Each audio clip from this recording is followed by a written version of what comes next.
안녕하세요. 가족과 함께 듣는 클래식 교회사 첫 번째 시간입니다.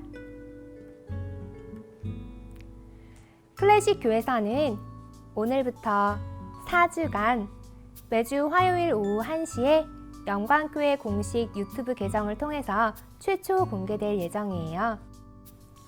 혹시 다른 일정이 생기셔서 이 시간에 함께하지 못하시더라도 언제든지 다시 보기로 들으실 수 있습니다.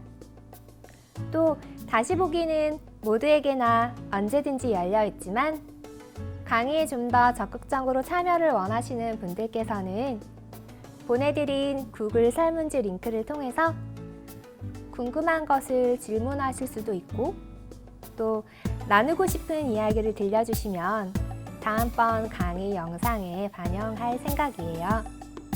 클래식 교회사는 초등학생 어린 자녀들부터 또 가족들과 함께 보실 수 있도록 그리고 바쁜 일상에서 평소에 어떤 다른 것들을 하시면서라도 귀로 들으실 수 있도록 준비될 예정입니다.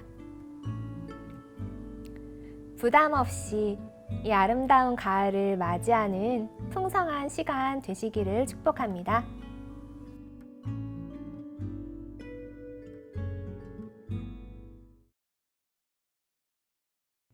오늘 첫 번째 이야기는 교회에 대한 것입니다. 여러분은 교회라고 하면 어떤 것을 떠올리시나요? 교회 건물? 아니면 교회에서 함께 만나는 사람들? 아마 세례 교육을 받으셨던 분들이나 아니면 우리 어린 친구들 중에서는 교회에서 전도사님이 들려준 이야기를 꼼꼼하게 들었던 친구들이라면 이렇게 대답할 수 있을 것 같아요. 교회는 하나님을 믿는, 예수님을 믿는 사람들의 모임이다. 그 말대로 총회교육자원부에서 발행한 세례 문답집 16쪽에 보면 이렇게 적혀 있어요. 교회란 무엇입니까? 이 세상에서 하나님의 부르심을 받아 예수 그리스도를 구주로 믿게 된 사람들이 모인 공동체이며 그리스도께서 머리가 되시고 성도들은 그의 지체가 됩니다. 그러므로 우리들은 그리스도의 몸된 교회의 지체입니다. 즉, 여러분과 가정에서 이 영상을 함께 보고 계신 우리 모두가 교회라는 것이지요.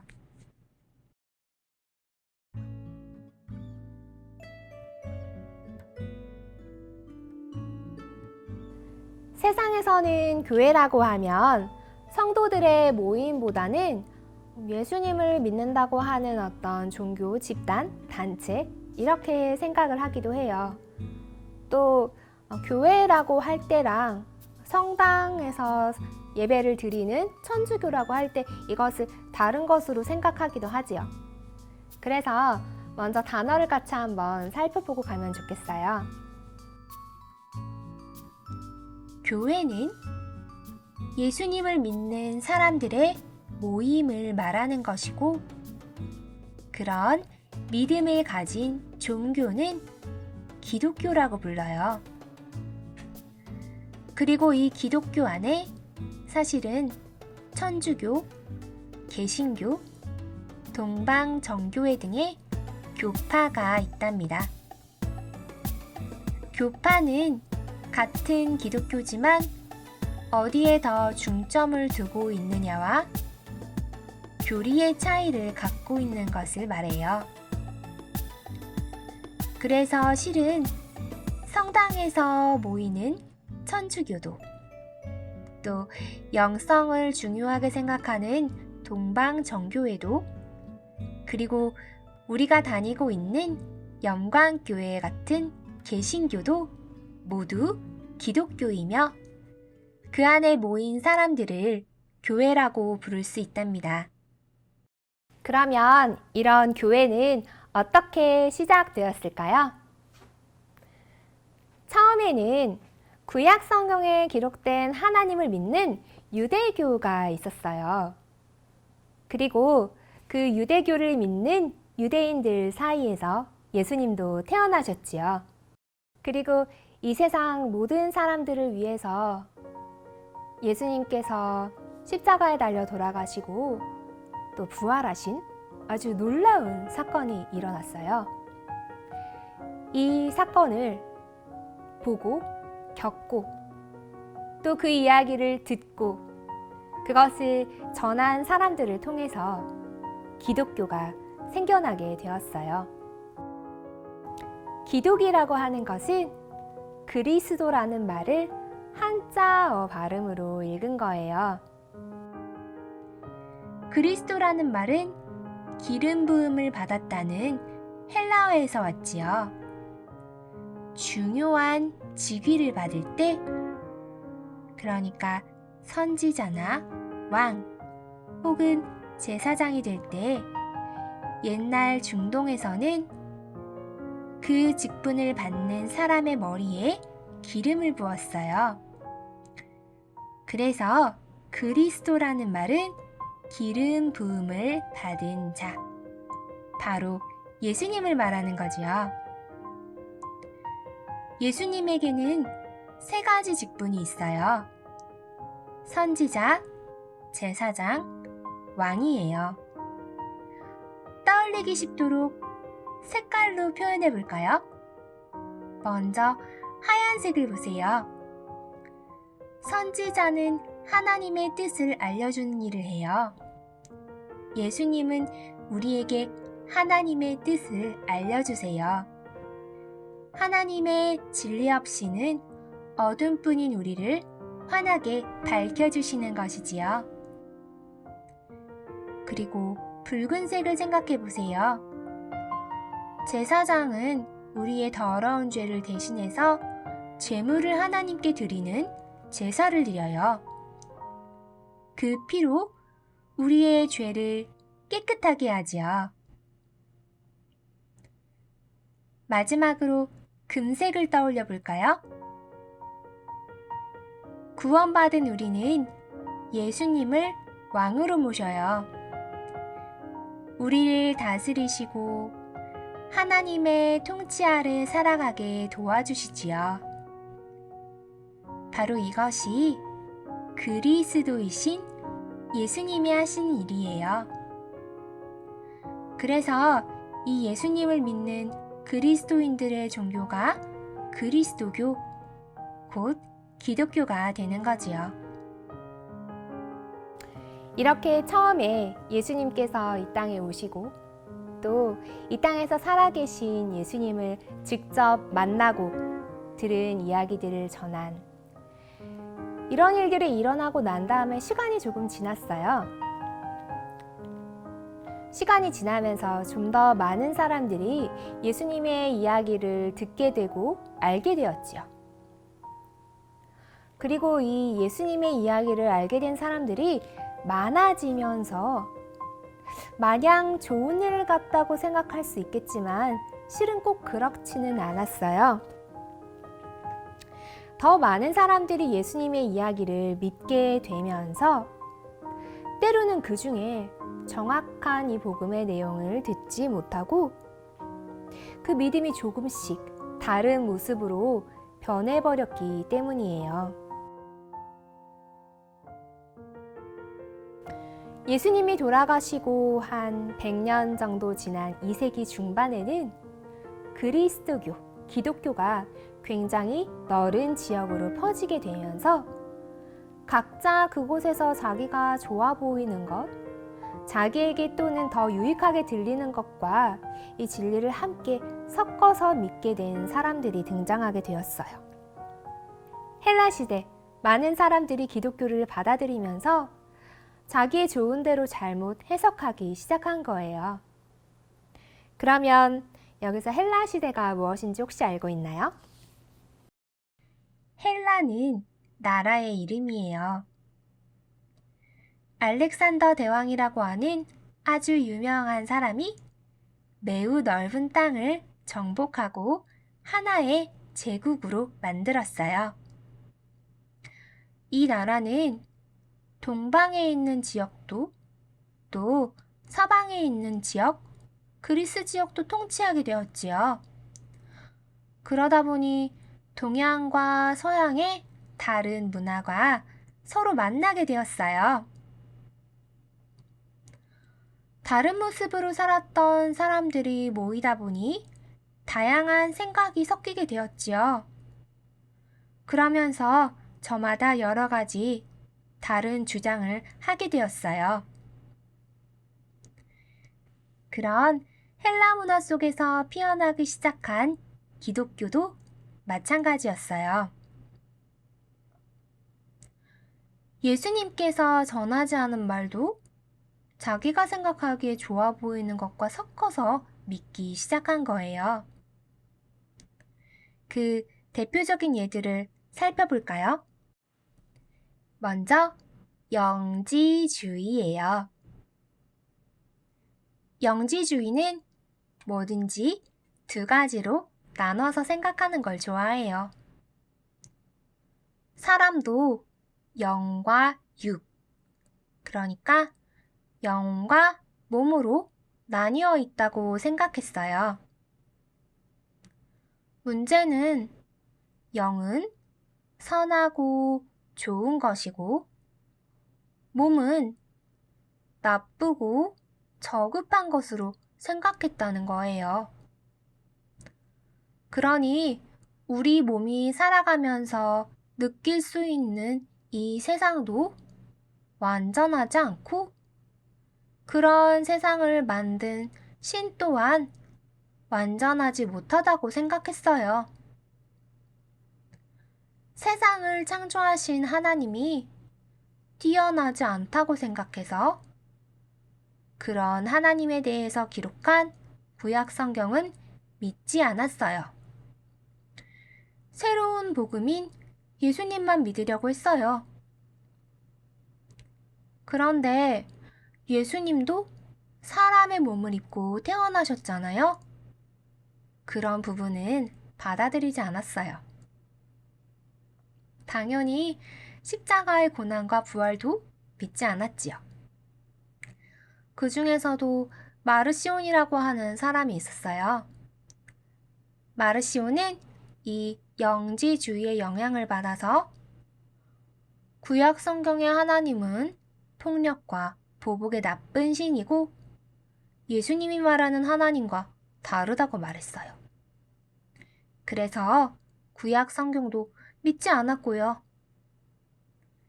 그뿐 아니라 유대인들에게 예수님을 알려주려고 기록된 복음서들도 인정하지 않았어요. 유대교는 구약 성경을 믿는 종교니까 유대인들도 나쁘다고만 생각한 거예요. 그런 유대인들에게 전한 복음서도 제대로 된 성경이라고 생각하지 않았던 거지요. 이방인을 위해서 써진 누가복음과 바울서신만이 진짜 성경이라고 한 거예요. 그런가 하면 몬타누스라고 하는 사람은 자기 자신을 약속한 성령이라고 주장하기도 했어요. 이렇게 많은 곳에서 자기들이 믿는 것이 기독교라고 하면서도 다른 모습을 가진 이단들이 많이 나오게 된 거예요. 그래서 이러한 혼란, 이렇게 기독교를 믿는다고 하면서도 제대로 된 것을 알지 못하는 일들이 많았던 이 시기에 우리 신앙의 기본이 무엇인지를 정하는 노력이 자연스럽게 일어나게 되었어요. 그렇게 해서 우리가 믿는 신앙의 근본을 정하고 교회의 질서를 세우기 위해 등장한 것이 바로 공교회예요. 공교회는 고대 그리스어로 에클레시아 카톨리케라고 해요. 하나의 공통된 신앙의 고백을 가진 그리스도교를 뜻하는 말이지요. 이것을 영어로 쓰면 캐톨릭 처치인데 지금 우리가 아는 가톨릭교의 천주교와는 달라요. 보통 영어로 가톨릭 처치라고 줄여서 쓰지만 천주교라는 것을 분명히 구별할 때에는 그 앞에 로만을 붙여서 쓴답니다. 서로마 교회라는 의미지요. 이것은 다음 시간에 동방과 서방의 교회가 갈라져 나간 것을 이야기하면서 한 번 더 설명하기로 해요. 어떤 것이 이단이고 어떤 것이 기독교인지, 무엇이 잘못된 곳이고 무엇이 정통인지를 구분하기 위한 규범, 이것을 레귤라 피데라고 불렀어요. 이 레귤라 피데의 시작은 먼저 예배 시간에 우리가 하나님을 어떠한 분으로 고백하는지를 정하는 것에서부터 시작이 되었어요. 우리가 지금도 예배를 드릴 때에 신앙을 고백하는 순간이 있지요. 그때 우리 한국 교회에서는 사도신경을 주로 많이 고백을 합니다. 그런데 이러한 사도신경, 사도신조, 이러한 것들의 내용이야말로 우리가 믿는 하나님이 어떠한 분인지를 고백함으로 인해서 우리의 신앙의 근본을 다른 것들, 이단으로부터 구별하는 그러한 규범이 되었던 것이지요. 그리고 이런 신앙 고백의 내용들을 정리하면서 이 고백을 토대로 우리의 신앙 기준에 더 맞는 글들을 정리하고 모아서 신약 성경이라고 하는 정경으로 만들어내는 과정이 생겨납니다. 이것은 사람들이 모여서 한 번에 이루어진 것은 아니고 오랜 시간을 걸쳐서 많은 사람들의 논의 가운데 이루어졌어요. 그리고 그렇게 정경화 작업까지 이루어지고 난 다음에 이 성경과 우리의 규범을 실제로 사람들에게 잘 전달하고 유지시키기 위해서 교회 안에 이것들을 관리하고 감독할 수 있고 가르칠 수 있는 사람들이 세워지게 된 거지요. 그때 공교회에서는 이러한 직분을 가진 사람들을 주교라고 불렀어요. 사도신경 내용을 한번 같이 살펴볼까요? 나는 전능하신 아버지 하나님, 천지의 창조주를 믿습니다. 이러한 부분들은 마르시온 같은 사람, 영지주의가 온 세상을 창조한 하나님을 저급하다고 생각하고 자신들이 생각하는 완전한 신과 다른 신이라고 이야기하는 것을 반박하기 위해서 들어간 거예요. 나는 그의 유일하신 아들, 우리 주 예수 그리스도를 믿습니다. 이것은 그 하나님으로부터 하나님의 아들이신 우리의 주님 예수 그리스도께서 나셨다는 것과 그 예수 그리스도를 믿는다고 하는 우리의 가장 근본적이고 핵심적인 신앙을 고백하고 있는 것이지요.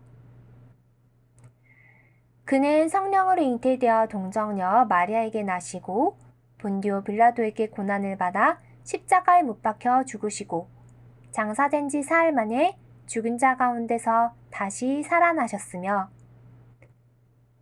이러한 구절들도 이 땅에 예수님께서 분명히 사람의 모습을 가지고 태어나셨다는 것, 또 그러한 사람의 몸으로 고난을 받으셨다는 것, 그리고 그 몸으로 부활하셨다는 것 등을 정확하게 고백하고 있어요.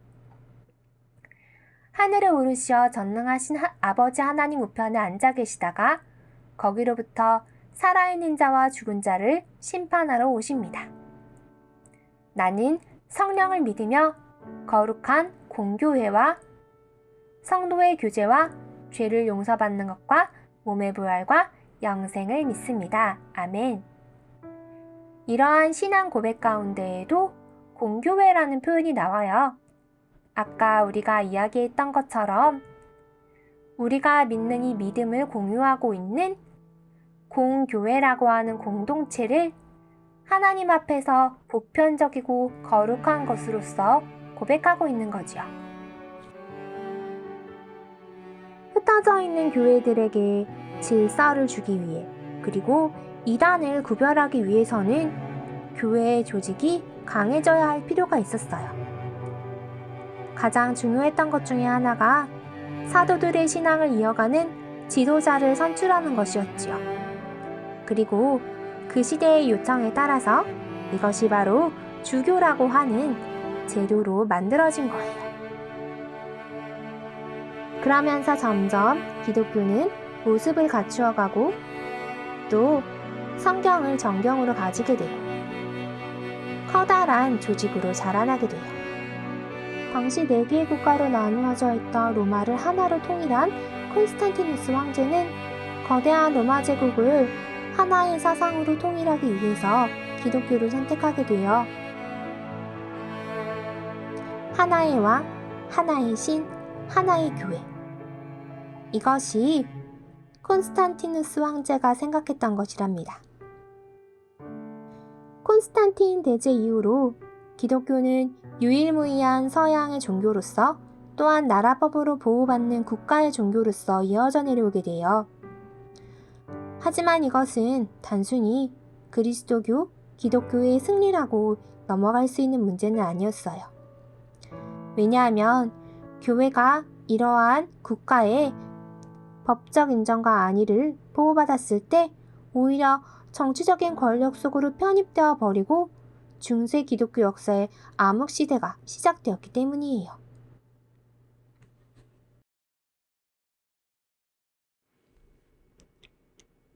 이 강의는 이렇게 함께 교회사의 이야기를 듣고 또 이 시대에 어울리는 음악들을 직접 집에서 감상하실 수 있도록 추천하는 방식으로 진행이 돼요.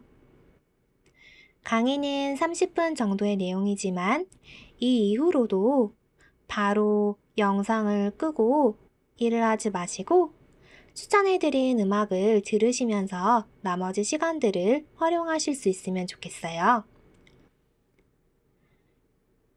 처음 세워졌던 이 공교회에서 서양 기독교 문명의 상당 부분이 자리를 잡게 되어 313년 밀라노 칙령으로 교회가 공식 종교가 되면서 기독교가 이후의 문화를 지배하기에 이르지요. 초기 기독교에서는 우리에게는 낯설게 느껴질 수 있는 엄숙한 시편송들이 불려졌고요. 그 이후에 미사에 쓰이는 음악들, 이 예배 음악들이 많이 발전하게 돼요. 공교회의 예배 가운데 쓰여졌던 음악들은 어떻게 보면 그 당시의 문화를 이어가는 주류 음악이 되기도 했지요. 지금은 여전히 이 로만 가톨릭의 예배 가운데, 미사 가운데 사용되고 있는 이 예배 음악들, 미사곡이라고 하는 말들도 실은 이 예배 때 사용된 음악이기에 그렇게 불려진 것이랍니다. 미사라고 하는 것은 파견한다는 뜻이거든요. 그리고 이때의 교회 가운데에서 오랫동안 사용되었던 이런 음악들 가운데 가장 대표적인 이런 미사곡들은 통상문과 고유문으로 이루어져요. 통상문에는 이러한 것들이 있습니다. 키리에는 자비의 창가. 그래서 키리에 엘레이손이라고 하는 것은 주여 우리에게 자비를 베푸소서 하는 뜻을 가지고 있지요. 글로리아는 영광송이에요. 누가복음 2장 14절을 인용해서 가장 높은 곳에 계신 하나님께 영광을 올리는 가사가 들어간답니다. 오늘 우리가 함께 듣게 될 곡들을 소개를 하려고 해요. 먼저 첫 번째 곡은 마쇼라고 하는 14세기 프랑스를 대표하는 작곡가의 노트르담 미사곡의 일부입니다. 아까 얘기했던 것과 같은 이 통상문, 이것을 하나의 완전한 다성부 작품으로 통일시킨 최초의 작곡가지요. 현존하는 중세 작품 중에서 가장 긴 곡이기도 하고요. 당시로서는 흔치 않았던 사성부 곡이기도 합니다.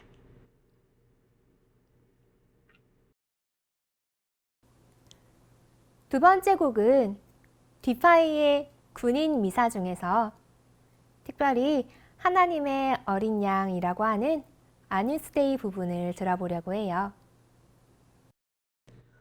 이 곡의 특징은 세속적인 선율을 미사의 정선율에 도입하고 있다는 거예요. 당시로서는 굉장히 놀라운 일이었어요. 예배 음악을 위해서 미사도, 당시에 드렸던 이 예배 음악이었던 미사도 음악적으로 필요하다면 세속적인 요소를 이용할 수 있다는 음악관이 반영된 것이지요.